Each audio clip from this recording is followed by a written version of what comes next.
This program is designed to provide general information with regards to the subject matters covered. This information is given with the understanding that neither the hosts, guests, sponsors, or station are engaged in rendering any specific and personal, medical, financial, legal, counseling, professional service, or any advice. You should seek the services of competent professionals before applying or trying any suggested ideas.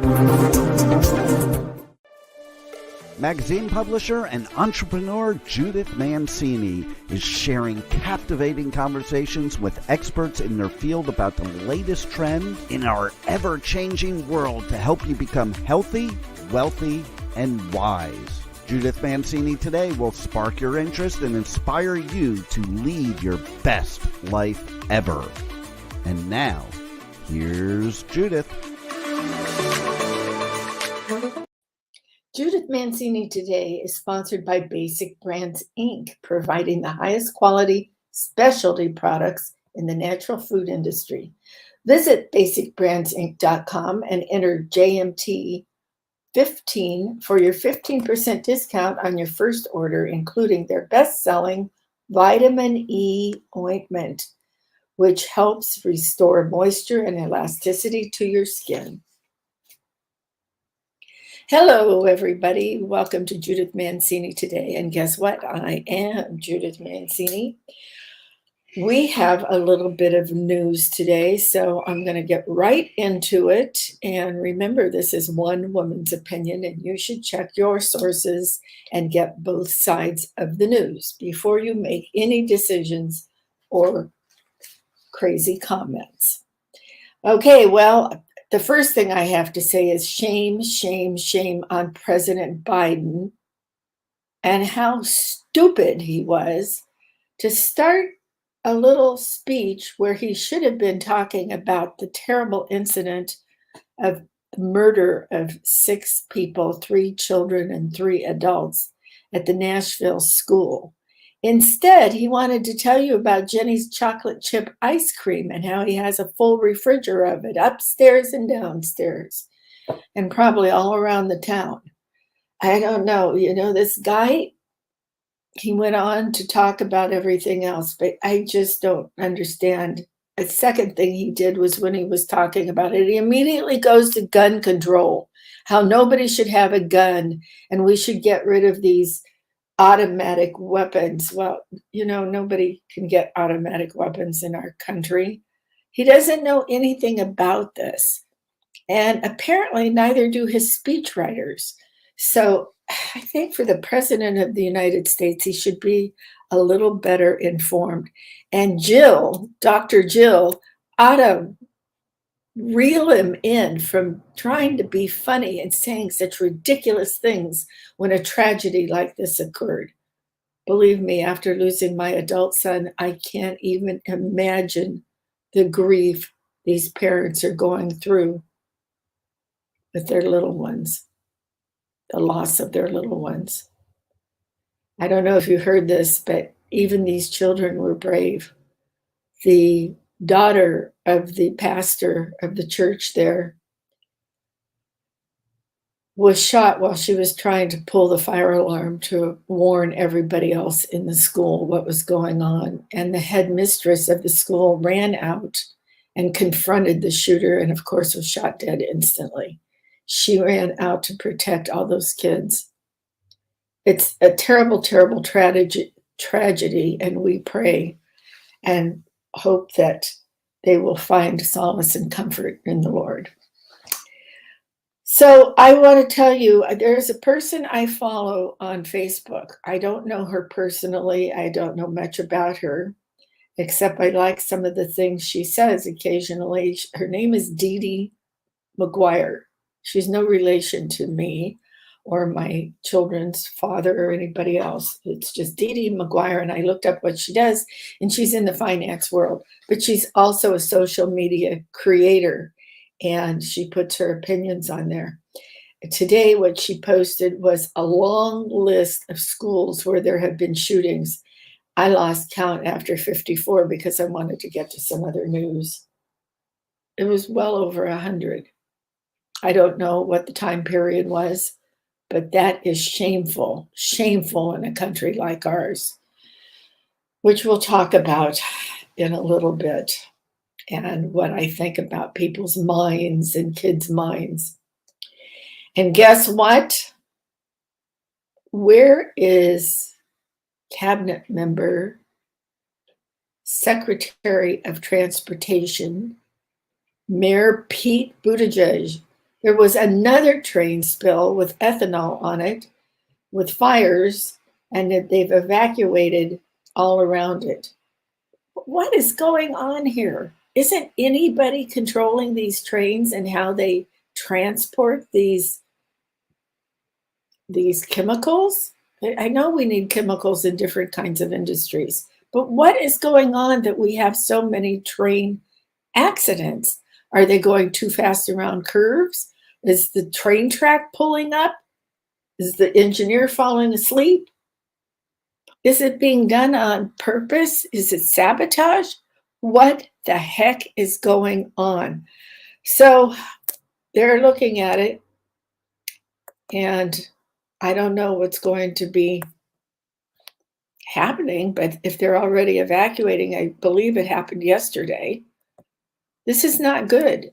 These chemicals, when they're let loose like this, they're poisonous, and the gases they form are poisonous, and some may be liquid, but they turn into these noxious gases where they're poisoning everybody and the water and the land around it. And now the people are out of their homes again. I certainly hope nobody dies from this one. But who knows what the long-term effects will be. Tragedy. I want to see some of these secretaries of the different cabinet positions. I want to see them more and tell you what is happening in our country and what people are doing about it, what the administration is doing about it. Yesterday, somebody asked Janet Yellen asked her why she thought the IRS had gone to the journalist Matt Taibbi at his house on the day that he was testifying in front of Congress. And he was testifying against people telling stories, not telling the truth, and censorship. You know, these new IRS agents are going to go after you. You're a small business person, you're an author, you're a coach. We have a lot of life coaches that listen into our show. You better be careful on your taxes. You better talk to your accountant and make sure what you're deducting is deductible. There are some things that some of these people do that I'm not sure they are deductible. Getting a manicure because your nails need to look right, getting your makeup done. I don't know. I don't take that kind of stuff off my taxes. Perhaps I could. I don't.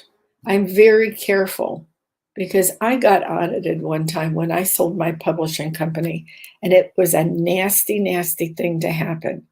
The state of California overcharged me, and I paid in Pennsylvania as well because I was living there. So they wanted my tax money also. So I paid double. And then the statute of limitations ran out. I spent hundreds of thousands of dollars defending myself. My accountants talked to the IRS. I had accountants in Pennsylvania and in California. I wasn't doing anything illegal. So if you think you can get by with adding square footage to your home office and then everything else, you better be really careful because these guys are coming after you. If they're going after journalists right now, this is nuts, truly nuts. Now, I want to say that Mr. Taibbi is not under investigation for his taxes, and that's why he couldn't figure out why they showed up at his house. I've never known an IRS agent to show up at somebody's house unless they have been found in default and they're going after them for money, like somebody like a Willie Nelson. which he's okay now with his taxes, so we're happy about that. But there are some people in Congress that aren't okay with their taxes. So why aren't they going after them? Yeah, I bet you could find that on Google and see who owes taxes. So that, I didn't like that. And Ms. Yellen said she had no idea why the IRS was there, but maybe she'd check into it. So let's see what she comes up with. I want to say a couple other things on former President Trump. DA Bragg postponed again the grand jury meeting, and they won't meet for a couple of weeks now because now they're on spring break. They were supposed to have met again last Friday and this past Monday and all these different times, but they're not meeting. I think they don't have enough evidence, and now that there's come out more information from the former attorney of Mr. Trump, President Trump, that he really doesn't have a case. Now, even DA Bragg himself said that he didn't have enough evidence and there was nothing to prosecute for. And this was a few years ago. So nobody has it. I think they're going to keep fighting. Right now, President Trump is under some kind of lawsuits. There's 4 different ones that he's having to defend himself against. I think they're just going to keep doing this. He was the first one to declare for running for president. They're just going to keep doing this up and through the election. But you know what? They're not going to get him because he hasn't done anything wrong. And why would he? This is ridiculous. Okay, so that's enough on that. But I'll have more in the coming days, I'm quite sure. Now, the murders, remember that was the mother and the son, and he was convicted of murder, Mr. Murdaugh, the father. Well, I still cannot believe that he is the one who did that, although they tried to put a lot of evidence out there that did. And some people even studied the body language. I think he was distraught, and I think he was distraught for another reason. I think he's been covering up the murder and how it was done. I think that the surviving, now this is all conjecture, so don't try to sue me for what I'm saying. I think after reading many murder mysteries, my idea is that the son, the elder son, killed both his mother and little brother. The reason I think this is because 2 other deaths occurred. One was of the housekeeper who fell down the stairs, hit her head, and never recovered and died. That's pretty suspicious when she goes up and down the stairs all the time. And as far as I know, she wasn't very elderly, losing her balance. There was no evidence of a stroke or a heart attack, anything like that. It was strictly from the fall. And the other one is a young man who was found on the road leading to the Murdaugh's house. Interesting to me that it has come out that the oldest son is gay and was having a tryst with this young man who was found dead in his car, supposedly from a hit on the head. And the car was not wrecked, anything like that. So now fast forward, because this young man who was also gay apparently was having a relationship with the elder son. And obviously that relationship ended when this young man was pronounced dead. My other thought is that when the guilty plea was read out, not the plea, but the guilty verdict was read out, Mr. Murdaugh didn't even turn around to look at his surviving son. And the surviving son had no look of regret, tears, anything, that his father was being put in prison for life and was convicted of these murders. It's highly suspicious to me, and I think we should watch it and look what's going on. Now, you don't hear too much about the kids that were killed, murdered horribly, either in their college home, their college residence. What's happening to these things? We should be able to see them. Just like for this shooting at the religious school, we should see that manifesto, because I think this was not somebody who went off her meds. I think this is somebody who obviously planned this with the manifesto, with the maps, everything else. And I think it was a hate crime. And if we can't see the manifesto, and I think we have a right to see it, because this has got to stop. This kind of action has to stop. What are they hiding if we can't see the manifesto? Plenty of shootings in schools, in synagogues, in churches go on, and they're hate crimes. And this one undoubtedly was a hate crime. She had attended that school at one time. So you can't tell me that it wasn't. And you can't tell me that the parents didn't see that she had 5 to 7 different weapons that she bought one day after the other in different gun stores. Now, she bought them all legally. I'm not condemning the gun store owners or owning your own guns. What I'm saying is this was cold-blooded murder that was planned well ahead of time. So what is happening in our country? Why are we doing this? Why are people doing this? I want to know.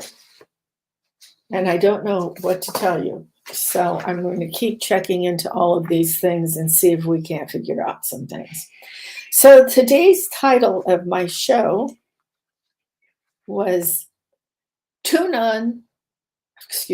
Turn on, tune in and drop out, which is a phrase that was coined by Timothy Leary in the late 60s.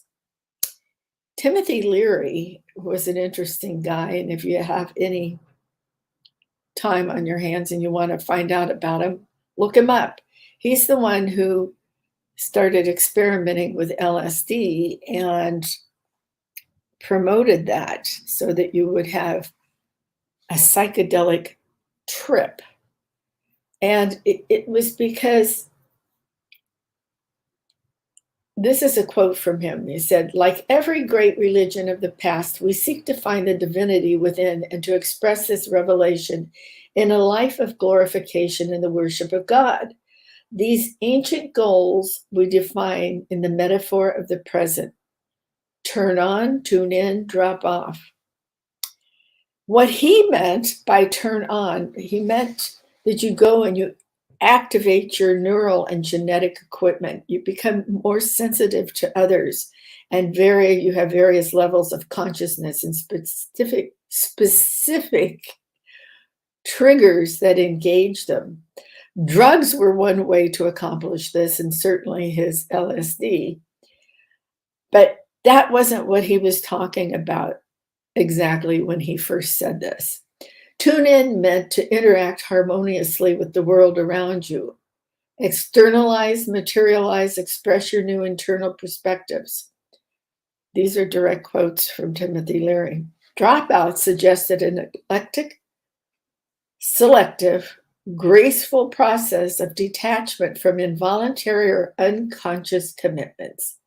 Drop out meant self-reliance, a discovery of one's singularity, a commitment to mobility, choice, and change. He went on to say, unhappily, my explanations of this sequence of personal development were often misinterpreted to mean get stoned and abandon all constructive activity. Well, boy, did it ever. So I started thinking about this. I'm not even sure why it came up to me, but it came up to me because people in their 40s and 50s start looking at life and become a little depressed.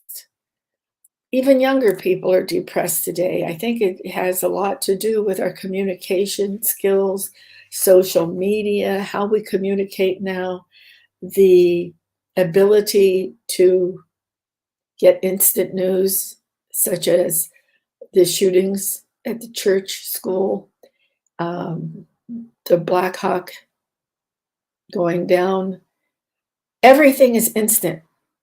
And this instantaneous news started with Ted Turner when he developed his news station, and he was in Tiananmen Square in China when the youth, the university students, were protesting against losing their rights and abilities to live their life the way they wanted, to study what they wanted to do. And that started this horrible cultural revolution in China. So I think there is a real problem with depression in our country and in other countries around the world, of course, too. But instead of taking LSD or other psychedelics, I see people medicating. Now, believe me, I'm not in favor of psychedelics. I'm not telling you to go take a trip with LSD. You can have horrible trips. They're not all pretty rainbows and things spinning spinners with the pretty colors on them and things like that, or just sitting around and chit-chatting. And there's been many famous people who've tried that and gotten together with Timothy Leary and some of the other people doing that. And some of them are quite famous, and you'd be surprised. And some of them you wouldn't be surprised. So what I think is starting at a young age, and I'd like to know why so many kids are being told they have ADHD and different things like that, why children are being born with autism. We are the generation, now I'm speaking of my generation, the 60s people, the baby boomers, the 60s, where people were starting to feel liberated. The birth control pill came out. A lot of people started smoking grass, pot, marijuana, Mary Jane, whatever term you want to use. And then they started getting into the bigger drugs. Of course, a lot of people were against the Vietnam War, and they didn't want to go. Who would want to go someplace where you're pretty sure you're going to die? Terrible. And what were we really fighting for? Supposedly the spread of communism, but there's a lot of countries with communism and socialism in them. So what happened over there? And I've heard rumors that these kids, because they were kids, they were in their early 20s. Some of them were only 18. Some of them lied and they were 16. They went over there. And I have heard rumors, I've never had it verified by somebody over there, that they were given marijuana and things like that to get them high so that they would go into battle and feel relaxed and sleep at night. If that's true, I think it's terrible, because the Army has done a lot of studies with different kinds of medications and things throughout the years with our Army and Navy, any of the military services. So that's a whole nother show.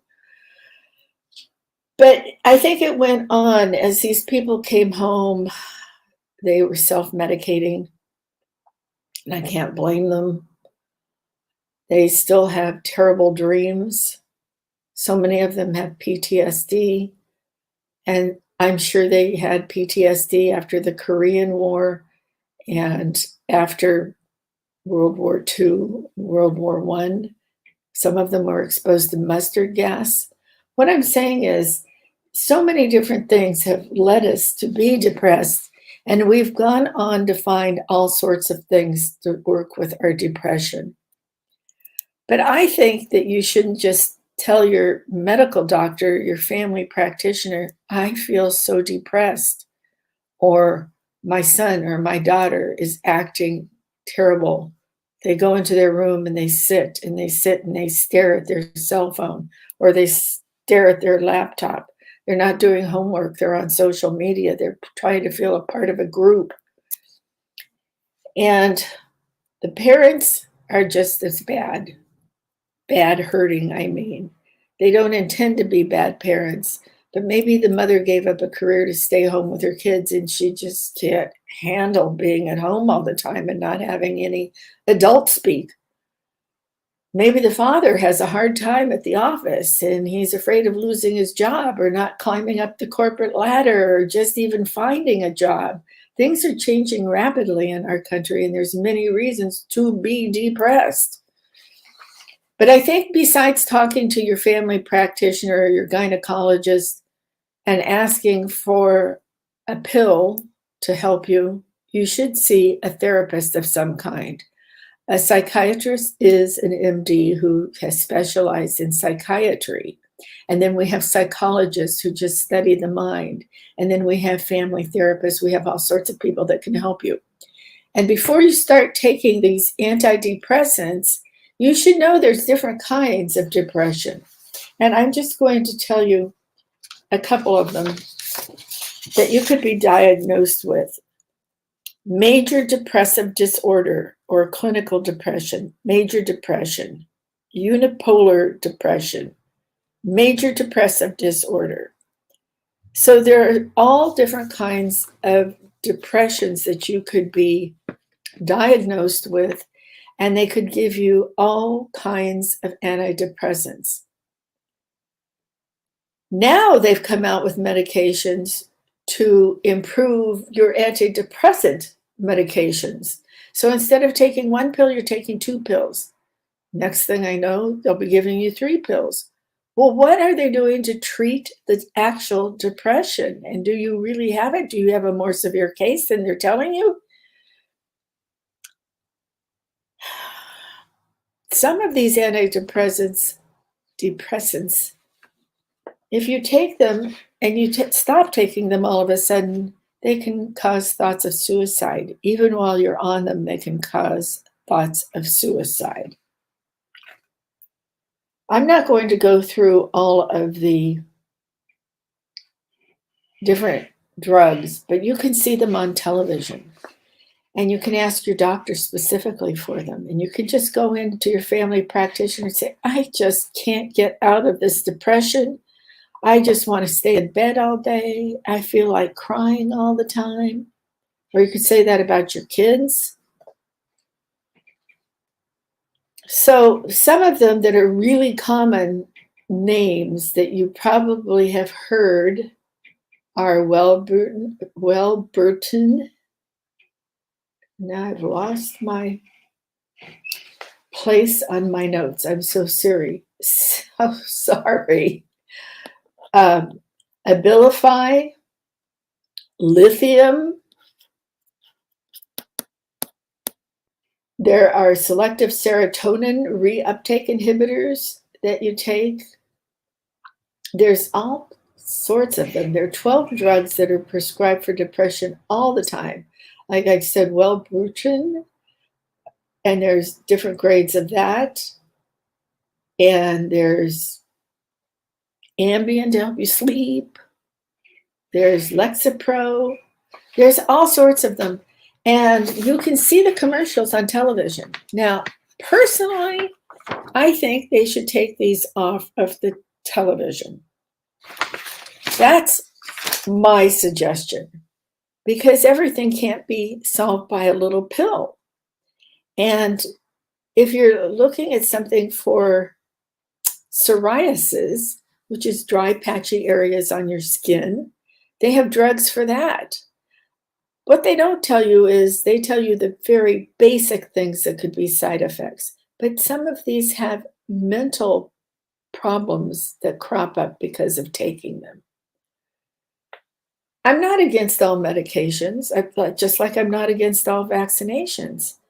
But I am against covering everything up and thinking that you take a little pill and your life is going to be great. Now, please don't think I'm criticizing you if you're doing it. What I want you to do is investigate it. And if you're really not getting any help from your doctor, maybe you should find a new doctor. And there's lots of services like family services where you can go and talk to therapists, and it's cost free. You pay what you can. If you can't pay, you don't pay.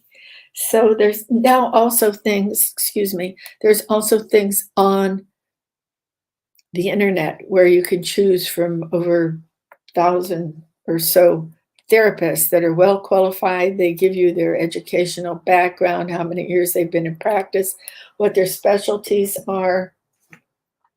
So there's always somebody to talk to. You can also get therapy at your church, your neighbor, your girlfriend. I suggest you don't bare your soul totally to your spouse, your partner. And the reason I say this is because it will tend to make your spouse depressed. And maybe they don't think you're depressed, and maybe they don't want you to talk to anybody, but you can go out and find somebody to get help for you. There are times when you need to take antidepressants and all. I don't know too many people that have gotten through the death of children. I certainly hope that these people with this terrible shooting have seen their doctors and their pastors, and perhaps they don't believe in it in their religion. But I couldn't have gotten through all of my sorrow of losing my son if I didn't take Lexapro. But I'm afraid of drugs. So where it's normal to get 10 milligrams of Lexapro, I would cut it in half with my doctor's permission and take 5 milligrams. Now I'm not taking anything. It's been over a year and it was time for me to stop. But I told my physician I was stopping, and she told me how to stop so it wouldn't cause other problems. And you have to wean yourself off these drugs. Now, that is not what Timothy Leary was saying when he was saying all these things about turn out, turn on, tune out, and drop out. So I can't even remember them. So that's how much I'm into Timothy Leary. But as he was saying in some of those sentences I quoted for you, he wanted you to discover yourself and why you are who you are and why the world is the way it is. So that's what I want to tell all people who are facing retirement and older age. It's time for you not to do these things. And when I said it in the title of my show, I gave an explanation that said, I don't want you to drop out. You have a choice. You have a choice of what you're going to do with the rest of your life. And just because you're 50 or 55 or 60 when you face retirement, think about it. This is giving you so much more time to spend with your grandchildren, your friends. Maybe you want to take up bridge, poker, reading, start a book club. Maybe you love to read and you haven't had time to do that. You don't need to necessarily go back to work unless you need the money to survive in this crazy economy. And we talk about side hustles and things all the time that won't take up every single hour of your day. So I think when you're thinking of it, it comes to people to feel a denial that you are no longer relevant, or people are ignoring you because you don't have a job or a career anymore. That's not true. Everybody's going through this, even homemakers that stay home with their children and raise their children, or the man who's too busy climbing the ladder for his career. And you suddenly are confused. You could be very excited in the beginning when you're looking forward to retirement, particularly if you're in a job where you go to the office every day and you're thinking, oh, what am I going to be doing? Can I travel? Can I put a swimming pool in? Can I just do nothing and get up whatever time I want to get up in the morning?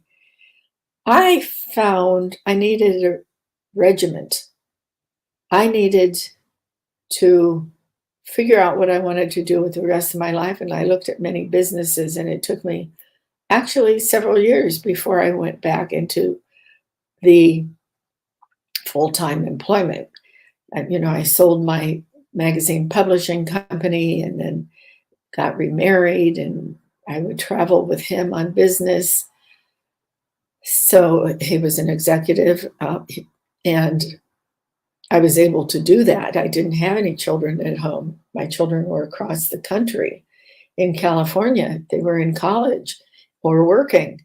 So that was good. They would come and visit. I made lots of friends. I joined a women's club that was full of interesting speakers, everything from JFK's assassination to how this group had formed, not the group I belonged to. They brought in another group from another part of the state, and these people had always wanted to be thespians. Thespians, actors? Yes, actors and dancers and vocalists. And these people that came to entertain us were fabulous. They put on a little show that was about a half an hour long, and they did songs and dances from musicals and stage shows. And they were so spry, and they were all above the age of 80. Yeah, I was about 55 at the time. And I thought, that's me. I want to be them when I grow up. They just had the time of their life, and they formed the group themselves, and they became so successful that they were then being asked to travel all over Pennsylvania and Ohio to put on these little shows. And they had them for a half an hour. They had them for an hour. They could put on a whole musical show if you wanted them to, light opera, something like that. And they had a ball. So you can also join groups at your local YMCA or YWCA, if that's still in existence. I don't know if it is, but the YMCA takes everybody now. And they often have groups for book clubs and classes to learn. They have wonderful exercise facilities if you don't have one at your home or close by you, and they're very affordable. You can join and maybe help run a Girl Scout troop, a Boy Scout troop, because your kids were in it, and you can see that for your grandkids maybe. You could write your book. I have had several friends write books, and they've become very successful titles. I am very serious. I've interviewed some on my show, and I intend to do more. Now, I met a lady when we were living in Las Vegas for a very short time because of business. We lived there for a year. I loved being able to move all over the country and living in different parts of the country. It was really fun. I've traveled a lot throughout the United States and seen almost every state. Maybe I haven't seen 10. So I've seen quite a few and lived in several. So that was fun. And after I joined this group in Pennsylvania, I kept my membership when we moved again. And we went to Las Vegas, and I met this wonderful woman who was a grandmother of friends in Los Angeles whose daughter had gotten married. And this woman was the grandmother of the groom. So people connected us, and we became friends. And she would go to her homeowners association where they had different classes, and they brought an author in to teach people how to write their own book. And she did a memoir, and she went all the way back to her husband's career in the armed services, and then her career of raising children and what she was doing then. She was so much fun. We would go out to dinner if my husband was out of town. We'd go out to dinner to one of the casinos, to one of the really great restaurants they have there. And we would just talk and talk and talk. So much fun. So she made a nice life for herself, and she didn't have any family in Las Vegas. she just decided to move there. She thought it would be fun and easy to make friends, and boy, did she. And she was quite successful with her book. So there's all sorts of things that you can do. Maybe you're trying to create yourself in a new identity, something you've never done before because you were too busy doing your career or raising your kids. I have a real problem with how most of society still views women. I shouldn't say most, but a great deal of them do. If you turn on your television, think about the ads they put on that are targeted to women. I'm kind of down on the ad business right now, as you can tell. So what they do is they aim these at women, the beauty products. That's not so bad because that's enhancing your life. But they tell you about the latest cleaning product. They tell you about the tools that you can fix your faucet in your house, or they tell you to get somebody to use this service. They'll find anybody to do the things for you. Why don't you take them up on that? They're not terribly expensive, and then you could figure out what you want to do instead of cleaning the house and doing that. And then they talk about the bladder control and the women wearing the new diapers, and it's disgusting what they aim at women. Those are personal things. I don't want to hear them. I don't think anybody wants to hear them, to tell you the truth. Maybe they want to hear about the tooth brightener. Maybe they do. I don't know. I just think personal care is personal care. Come on, people. Why don't you advertise the latest thing that will enhance the life of the woman other than cleaning her house and making sure her floors are sparkling? Sure, there's a lot of people who stay home and they're housewives and they do that. But if these things are so great, don't you think that these women would have an hour or two in the afternoon where maybe they want to do a side hustle and make enough money so that they could call in a cleaning crew that are professionals? Good thought, huh? Well, I want you to do that. I want you to think about what you want to do or wanted to do when you were in kindergarten or first grade. What were your dreams and wishes? I think I shared with you I wanted to be an archaeologist, and that's why I go to a lot of museums. But I think you should go back and look at your past, look at the things you did in school, in high school and college. If you played athletics in high school and college, or you played t-ball and all in the community, different things like that. What really got you motivated, and what did you have the most fun doing, and how did it tickle your brain? And think about what you'd like to do.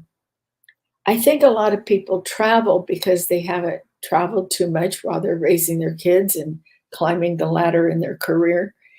And they tended to take family vacations if they were fortunate enough to vacation, and they would go to the same spots every year. They'd go to San Diego, to the seashore, and to the zoo, year after year after year. Well, now it's the time to explore our great country and see some of these states you haven't seen. Take a road trip or fly into one state or fly into the South and see all the history in the South and all the beautiful cities and how they maintain them and the wonderful museums they have there, and the entertainment they have there. Even though this terrible thing happened in New Orleans, in Nashville. Nashville is a wonderful city. I've been there on conventions many times. And there is so much entertainment and so much fun in Nashville. Everybody should go and hear that music, that country music. And there's big stars that perform like some of these different little eateries and bars, and they have wonderful food. So you should see our country, but also if you want to see the world, then you should go see the world. If you have the money to do it and the wherewithal to do it, you should try to see the world. In several of these wonderful countries that we do business with, or their students come over here, Italy, France, Czechoslovakia, some of those places. I always wanted to go on the Orient Express, and my husband took me on the Orient Express. I just thought that was wonderful. And we dressed up in costume because it was quite elegant in its day. Excuse me. Unfortunately, we were in Prague when 9/11 happened. And so our 5-week trip all over Europe had to be cut short.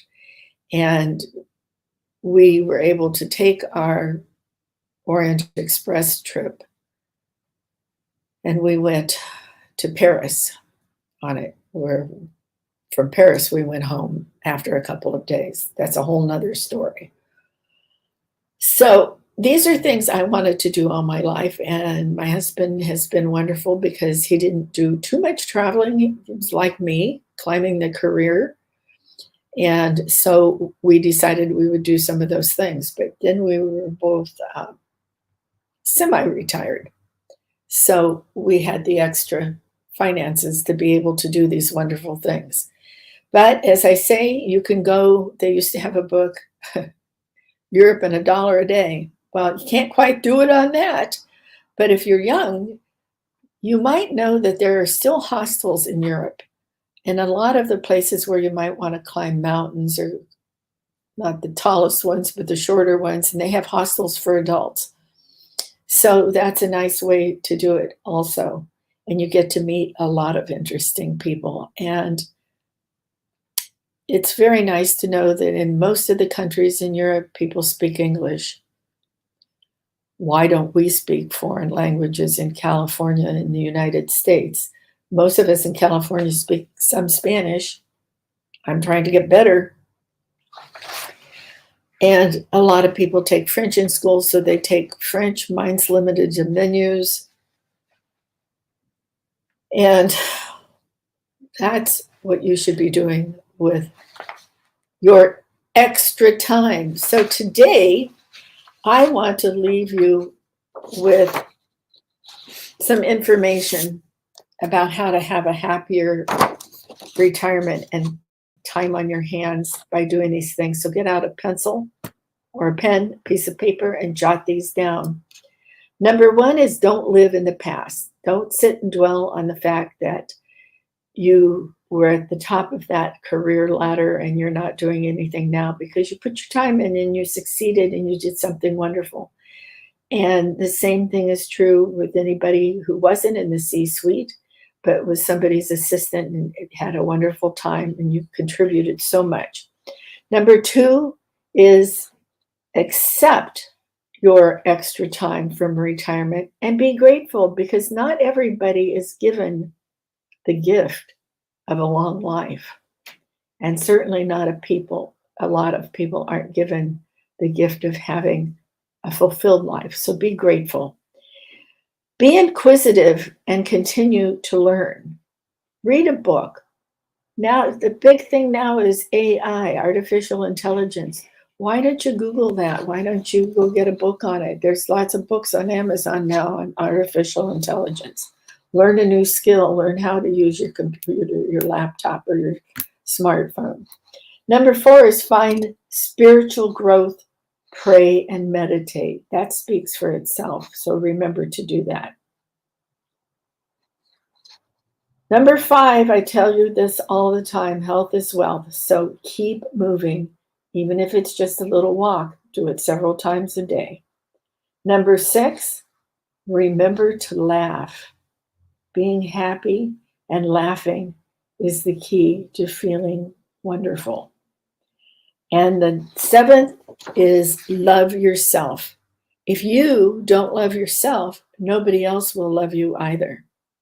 Well, thank you for tuning in today. I'm always grateful to have you. It's a lot of fun to be with you.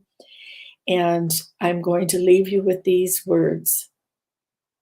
Cherish yesterday, dream tomorrow, and live today. Thank you.